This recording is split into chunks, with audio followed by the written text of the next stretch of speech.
Digital rights are human rights that are existing offline, and you take them within you in the online environments that you go. So human rights are already existing rights that people have, just applied in an online context and working with digital technologies.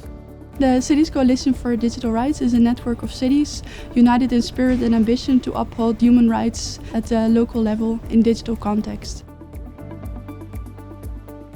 As the City Council rolls out and embraces more digital services that are going to meet the needs of our citizens and our communities, we need to be really mindful of the impact on their digital rights and how we can make sure that everybody benefits. We want to help equip our staff with the right skills and the right thinking so that when they're working on developing and delivering these new services, that they can do it in a way to make sure those services are accessible and that they're deployed in a way that's respectful of privacy.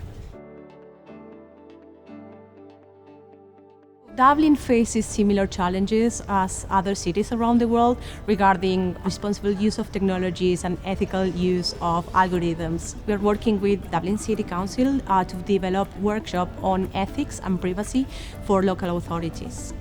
Dublin is actually becoming part of a global network of cities such as Amsterdam, Barcelona, Portland, who are willing to work on protecting and promoting human rights offline and online.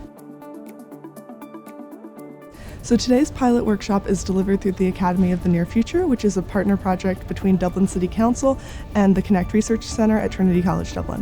What we're trying to achieve is we're going to upskill local authority staffers about new and emerging technologies and how they impact the city, especially in Dublin.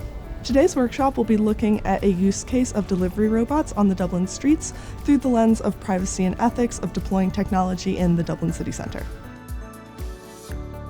The pace of change of technology is just happening so fast, and it's really important for cities to really understand the implications of this. Our Smart City programme is really trying to bring the organisation along on this journey, and it's initiatives like this and how we can upskill staff that are so important. For us, this is just the start of the journey, and we really hope to scale up this initiative working with the UN, and we're really looking forward to seeing what the future can bring.